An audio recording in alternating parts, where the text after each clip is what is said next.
ये हमारे पास जावा का ट्यूटोरियल नंबर 28 है। इस ट्यूटोरियल में हम लोग देखेंगे ऑब्जेक्ट ओरिएंटेड प्रोग्रामिंग। जावा हमारे पास totally object oriented programming language है।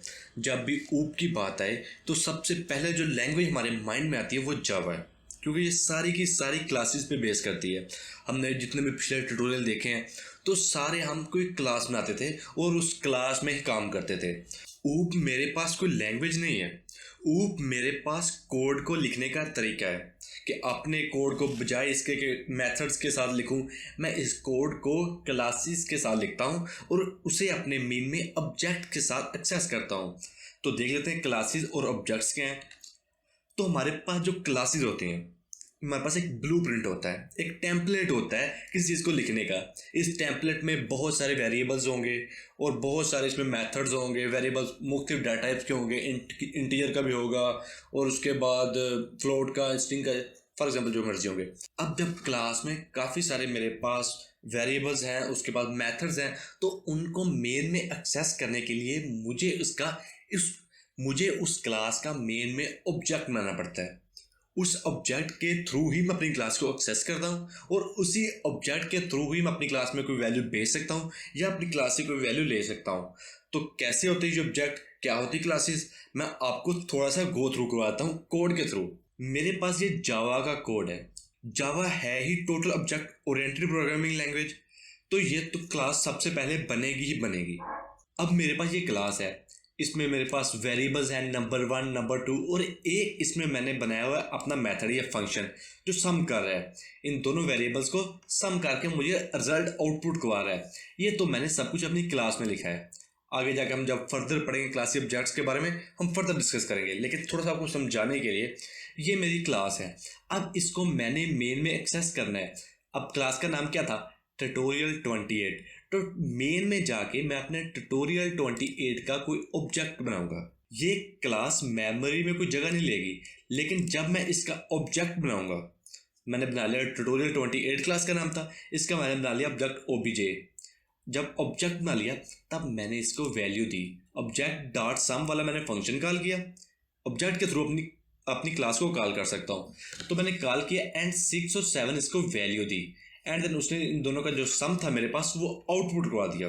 तो जब ऑब्जेक्ट बना तो उस ऑब्जेक्ट ने मेमोरी में जाके फिर जगह एलोकेट की। ये तो बात हमने कर ली क्लासेस और ऑब्जेक्ट्स की कि हमेशा ऊप में क्लासेस होंगी एंड देन उसके ऑब्जेक्ट बनेंगे मेन में जाके। लेकिन जो ऊप का मेन काम है, जो ऊप के मेन 4 पिलर हैं, ऑब्जेक्ट ओरिएंटेड प्रोग्रामिंग के 4 पिलर हैं, उन पे इस वीडियो में डिस्कस करेंगे। डिटेल में डिस्कस हम लोग नहीं करेंगे, लेकिन मैं इतनी ट्राई करूंगा कि कम से कम आप लोगों को समझ आ सके। जो 4 पिलर है उनमें होती है abstraction, encapsulation, polymorphism and inheritance. ठीक हो गया। सबसे पहले बात हम कर लेते हैं एब्स्ट्रैक्शन पे कि एब्स्ट्रैक्शन होती क्या है। एब्स्ट्रैक्शन ये होती है कि हमने अपने यूजर को बताना है कि ये जो हमारा प्रोडक्ट है या ये जो हमारा फंक्शन है ये काम कर रहा है, लेकिन उसको ये नहीं बताना कि ये जो हमारा फंक्शन है, जो प्रोडक्ट है, ये किस तरह बैकएंड पे काम कर रही है। ये होती है हमारे पास एब्स्ट्रैक्शन।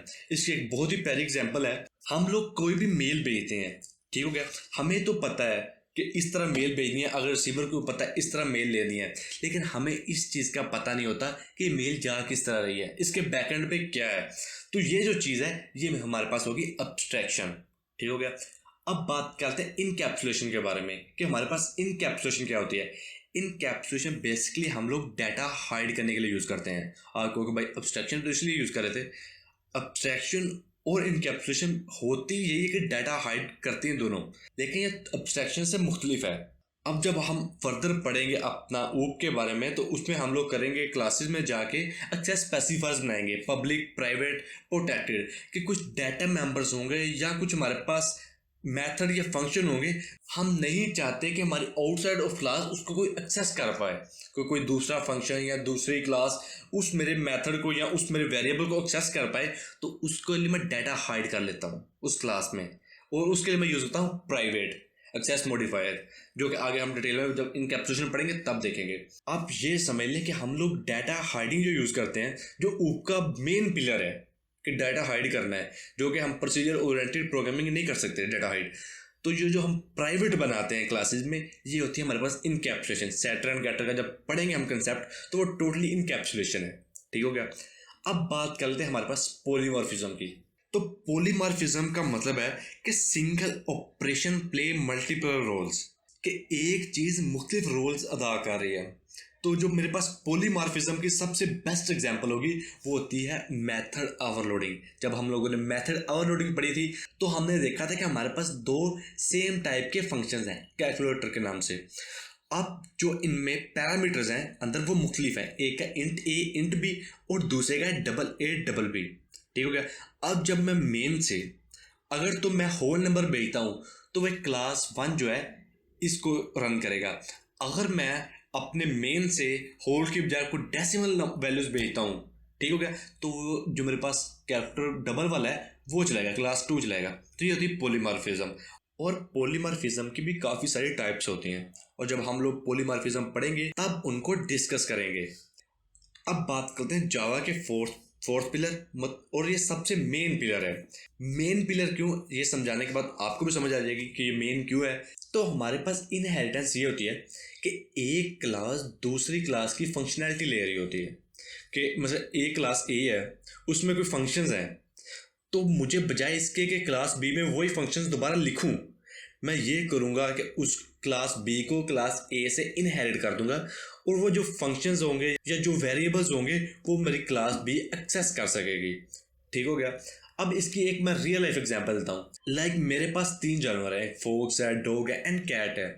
अब तीनों के अंदर दो दो फंक्शन है, ईट का, स्लीप, ईट, तीनों के अंदर अंदर है। तो बजाय इसके कि मैं फोक्स की क्लास में भी लिखूं या डॉग की भी लिखूं और कैट की भी लिखूं, मैं क्या करूंगा, एक जनरल क्लास बनाऊंगा एनिमल के नाम से। ठीक हो गया। इसमें स्लीप होगा और ईट होगा और भी कुछ बहुत कुछ होगा जो इनमें कॉमन होगा। मतलब इनके वेरिएबल्स भी कॉमन हो सकते हैं कि इनका कलर कोई होगा, कोई इनका साइज होगा, कोई इनकी एज होगी। तो बजाय इसके कि मैं तीनों को बार बार लिखूं, मैं एक क्लास एनिमल की बना ली और जो तीनों मेरे पास क्लासेस थी, फॉक्स, डॉग एंड कैट, इसको इनहेरिट कर दिया एनिमल से। ठीक है। ये मेरे पास थी इनहेरिटेंस। इनहेरिटेंस की भी आगे काफ़ी सारी टाइप्स है, सिंगल इनहेरिटेंस, मल्टीपल इनहेरिटेंस। इनको हम फर्दर जब इनहेरिटेंस पढ़ेंगे तब देखेंगे।